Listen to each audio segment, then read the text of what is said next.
আসসালামু আলাইকুম ওরহমতুল্লাহি ওবারাকাতু। দিন ও দুনিয়ায় আপনাকে স্বাগতম। গত পর্বে আমরা জেনেছিলাম আল্লাহ তাআলার কাছে সবচেয়ে প্রিয় তিনটি আমলের মধ্যে প্রথমটি হলো সময় মতো সালাত আদায় করা। আমরা বুঝতে পেরেছি একজন মুমিনের জীবনে সালাতই আল্লাহ তাআলার সঙ্গে সম্পর্কের সবচেয়ে গুরুত্বপূর্ণ মাধ্যম এবং সময় মতো সালাত আদায় করা আল্লাহর কাছে অত্যন্ত প্রিয় একটি আমল। আজকের এই দ্বিতীয় পর্বে আমরা জানব আল্লাহর কাছে সবচেয়ে প্রিয় তিনটি আমলের মধ্যে দ্বিতীয় আমলটি কি। এমন একটি আমল যার গুরুত্ব আল্লাহ তাআলা নিজের ইবাদতের নির্দেশের পরপরই কোরআনে উল্লেখ করেছেন। এমন একটি আমল যার উপর নির্ভর করে আল্লাহর সন্তুষ্টিও লাভ হতে পারে, আবার তার অসন্তুষ্টিও লাভ হতে পারে। চলুন জেনে নেই পিতামাতার প্রতি সদয় আচরণ, তাদের সম্মান ও সেবা করার গুরুত্ব সম্পর্কে কুরআন ও সহিহ হাদিসের আলোকে বিস্তারিত।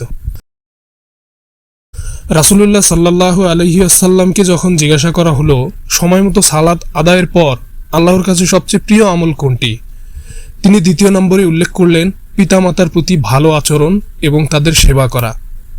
পবিত্র কোরআনের বহু জায়গায় মহান আল্লাহ তাআলা নিজের ইবাদত করার নির্দেশের ঠিক পরপরই পিতামাতার প্রতি ভালো ব্যবহার করার নির্দেশ যুক্ত করে দিয়েছেন।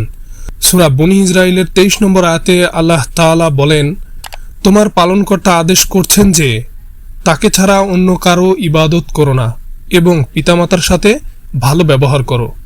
একটি মানব শিশুর পৃথিবীতে আসা এবং পরম মমতায় বেড়ে ওঠার পেছনে পিতামাতার যে ত্যাগ, তার কোনো বিকল্প বা প্রতিদান দুনিয়াতে হতে পারে না। মা নিজের জীবনের ঝুঁকি নিয়ে সন্তানকে গর্ভে ধারণ করেন, আর বাবা নিজের রক্ত জল করা পরিশ্রমে সন্তানকে লালন পালন করেন। ইসলামে পিতামাতার এই অবদানকে এতটাই মর্যাদা দেওয়া হয়েছে যে তাদের অবাধ্য হওয়াকে শিরকের পর সবচেয়ে বড় গুনাহ বা কবিরা গুনাহ হিসাবে গণ্য করা হয়েছে। হাদিসের পরিভাষায় একে বলা হয়েছে পিতামাতার প্রতি অনুগত থাকা। বিশেষ করে পিতামাতা যখন বার্ধক্যে উপনীত হন তখন তারা শারীরিকভাবে দুর্বল হয়ে পড়েন এবং মানসিকভাবে কিছুটা শিশুর মতো আচরণ করতে পারেন। সেই সময়ে তাদের প্রতি আরও বেশি যত্নশীল হতে হবে। কোরআন আমাদের শিখিয়েছে বার্ধক্যের সেই কঠিন সময়ে তাদের প্রতি সামান্যতম বিরক্তি প্রকাশ করে উফ শব্দটিও যেন আমরা না করি।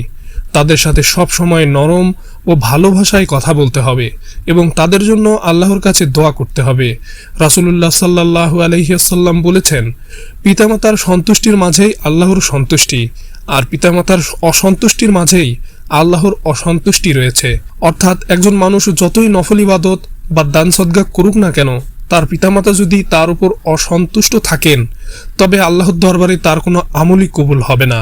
তাই পারিবারিক ও সামাজিক জীবনে আল্লাহর ভালোবাসা পাওয়ার দ্বিতীয় চাবিকাঠি হলো পিতামাতার নিঃশর্ত সেবা এবং তাদের মুখে হাসি ফোটানো।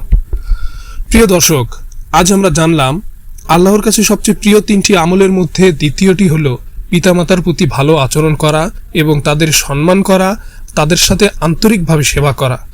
আসুন আজ থেকে আমরা আমাদের পিতামাতার মুখে হাসি ফোটানোর চেষ্টা করি, তাদের জন্য বেশি বেশি দোয়া করি এবং তাদের সন্তুষ্টি অর্জনের মাধ্যমে আল্লাহ তাআলার সন্তুষ্টি লাভের চেষ্টা করি। ইনশাআল্লাহ আগামী পর্বে আমরা জানব আল্লাহর সবচেয়ে প্রিয় তিনটি আমলের মধ্যে তৃতীয় ও শেষ আমল সম্পর্কে। ভিডিওটি ভালো লাগলে শেয়ার করে অন্যদের কাছে পৌঁছে দিন, যাতে তারা এই গুরুত্বপূর্ণ বিষয়গুলো জানতে পারে। আল্লাহ তাআলা আমাদের সবাইকে তার সবচেয়ে প্রিয় আমলগুলো করার তৌফিক দান করুন।